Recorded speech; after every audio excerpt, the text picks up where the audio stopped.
शुभेंदु अधिकारी को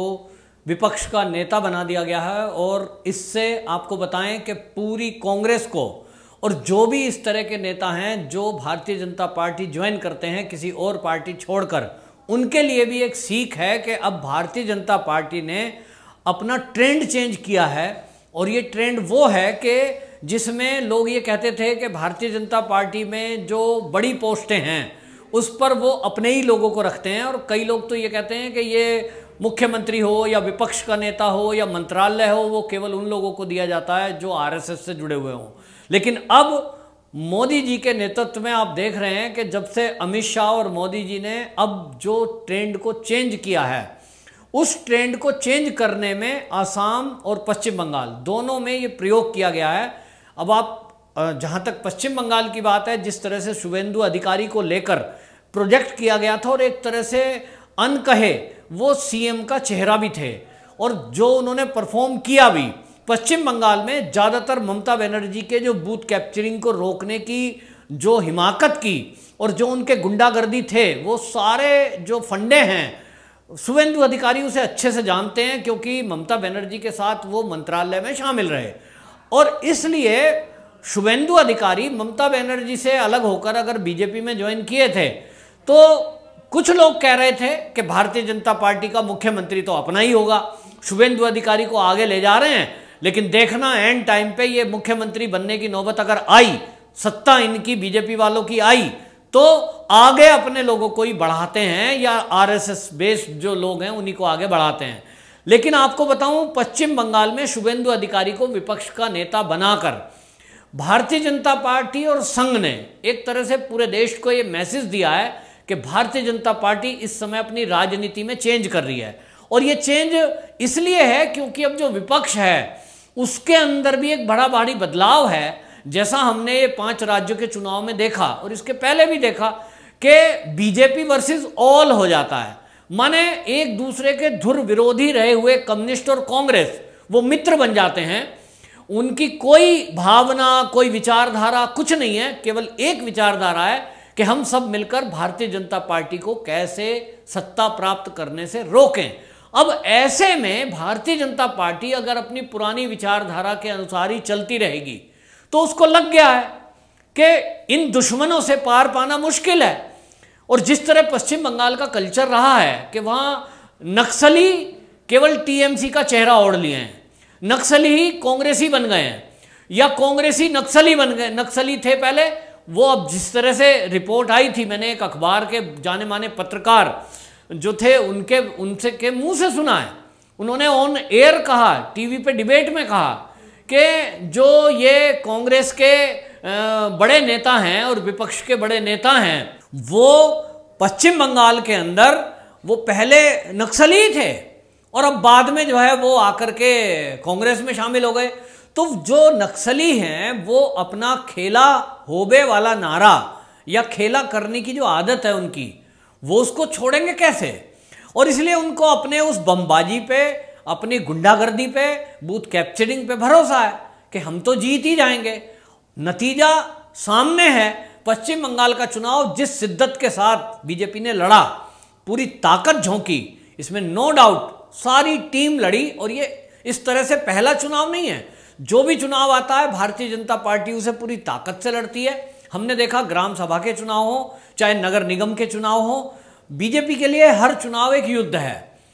और इस युद्ध में अब जब दुश्मन सामने जैसा हो उसके अकॉर्डिंग ही सामने वाले की काट चाहिए, ये युद्ध का एक नियम है। अब ऐसे में भारतीय जनता पार्टी अपने सिद्धांत अभी भी नहीं छोड़ रही है। कोई ऐसा लीडर जो कभी हिंदूवादी विचारधारा को सपोर्ट ना करता हो, जो उनके सीए लागू करने की बात ना करता हो, जो देश हित की बात को सर्वोपरि ना रखता हो, ऐसे लोगों को वो आगे नहीं बढ़ाते। लेकिन एक मैसेज जरूर है कि जिसके अंदर इस देश के लिए करने का कुछ है, वो देश की चिंता करता है और उसको लगता है कि कुछ सुधार होना चाहिए राजनीति में, देश के लिए कुछ अच्छा होना चाहिए, गरीबों का भला होना चाहिए, फिर वो उसको आगे बढ़ाते हैं। और उसकी काबिलियत के ऊपर है कि वो कितना आगे जाता है या कितना बड़ा कद वो अपना रख सकता है और भारतीय जनता पार्टी में कहाँ उसको स्थान मिलेगा, ये उसकी काबिलियत के ऊपर है। शुभेंदु अधिकारी को इसी तरह से परखा गया और चुनाव में पश्चिम बंगाल के भारतीय जनता पार्टी की टीम के साथ जिस तरह से एक होकर के शुभेंदु अधिकारी चुनाव लड़े, या यूं कहें शुभेंदु अधिकारी ने चुनाव लड़वाया, ये दो राय नहीं है। क्योंकि शुभेंदु अधिकारी वो नेता हैं टीएमसी के जो रहे थे, टीएमसी की हर काट का उनको जानकारी है, और टीएमसी के एक तरह से कहें तो वो पूरी तरह से काट है। 2-3 नेता ऐसे जुड़े इस चुनाव में शुभेंदु अधिकारी के अलावा भी, जो ममता बनर्जी के कार्यकाल में वो मंत्री तक रहे। अब वो छोड़कर अगर भारतीय जनता पार्टी में आए तो उनको स्थान मिलना जरूरी है, और ये भारतीय जनता पार्टी ने एक मैसेज दिया है शुभेंदु अधिकारी को विपक्ष का नेता बनाकर। वहीं दूसरी तरफ आप देखिए, शुभेंदु अधिकारी ने जैसे ही विपक्ष का नेता बने, उसके पहले भी चुनाव के रैलियों में उनके इस तरह के जवाब रहे हैं कि उन्होंने कहा है कि मैं ममता बनर्जी को उखाड़ फेंकने के लिए ही बीजेपी में आया हूं, और अब जब ये विपक्ष के नेता बने तो अब ये माना जा रहा है कि अगले 5 साल अब उतने आसान होने वाले नहीं है ममता बनर्जी के, जैसा उन्होंने पिछले 10 साल बिताए हैं कि विपक्ष में कोई था ही नहीं। बीजेपी के कुल 3 एमएलए थे, कभी भी डराओ धमकाओ उनको, मौन होकर बिठा दो। अब की बार संख्या भी ज्यादा है, और उस संख्या ज्यादा में ज्यादातर वो लोग हैं, धुरंधर लोग जीत के आए हैं, जो टीएमसी की या नक्सलियों की हर नस से वाकिफ हैं कि उनको कैसे डिफीट दी जाए। बेशक ममता बनर्जी और टीएमसी के पास सत्ता की ताकत होगी, मंत्रालय की ताकत होगी, पुलिस की ताकत होगी, लेकिन ये जो विपक्षी नेता हैं, भारतीय जनता पार्टी के जितने विधायक हैं, जिसका लीडर शुभेंदु अधिकारी बने हैं, उनके साथ केंद्र की बहुत बड़ी पावर साथ में रहेगी, और ये उनकी ताकत है। जिसलिए आपको बताऊं, उनकी सुरक्षा में भी पश्चिम बंगाल के पुलिसकर्मी नहीं लगे हैं। वो बात अलग है, ममता बनर्जी विपक्ष का नेता होने के कारण उनको पुलिस के पश्चिम बंगाल के पुलिसकर्मी रहेंगे उनकी सुरक्षा में, वो एक प्रोटोकॉल है। लेकिन मोदी सरकार ने पहले ही उनको वायु सुरक्षा देकर और केंद्रीय सुरक्षा बल उनको दिए हैं सुरक्षा के लिए। ये एक इशारा पहले ही है कि बेटा हम तुम्हारे भरोसे नहीं हैं, तुम कब क्या गड़बड़ कर दोगे तुम्हारा भरोसा नहीं, तुम तो जिहादियों के और रोहिंग्याओं के हितैषी बन रहे हो। और इसलिए शुभेंदु अधिकारी ने भी ये बिल्कुल क्लियर कर दिया है कि ममता बनर्जी का एक भी घोटाला, घपला, बदतमीजी, दादागिरी, गुंडागर्दी अब मैं स्टेट में चलने नहीं दूंगा। आप सदन के अंदर कोई भी प्रस्ताव लाएंगे उसको यूं ही पास कर देंगे, अब उतना आसान नहीं है। ममता बनर्जी ने पिछले सत्रों में आपने देखा कि सरस्वती पूजा हो रही है, उसकी परमिशन नहीं है, मूर्ति विसर्जन की,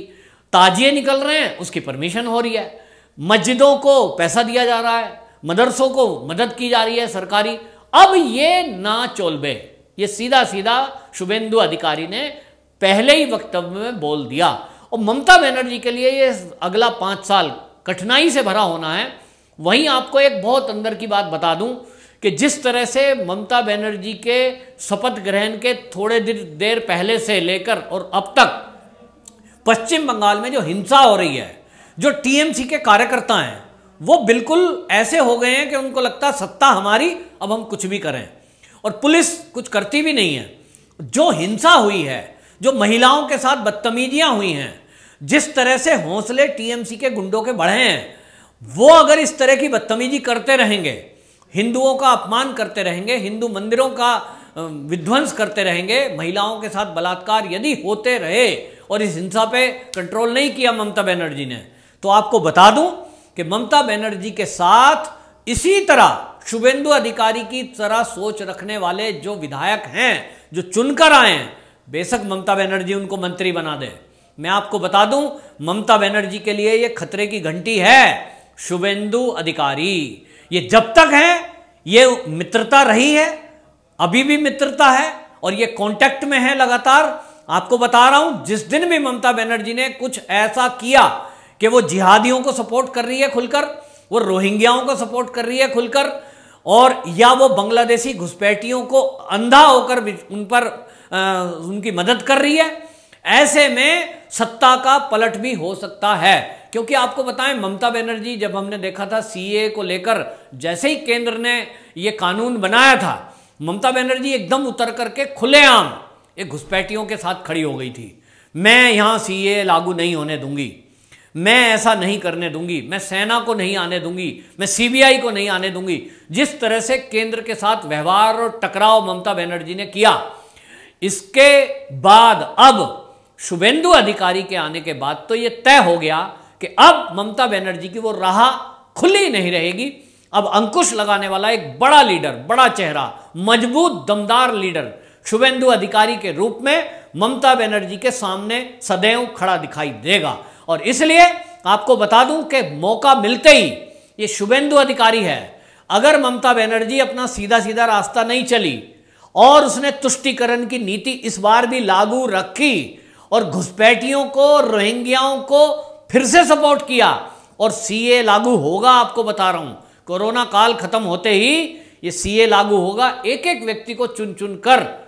पश्चिम बंगाल की सीमा से पार धकेला जाएगा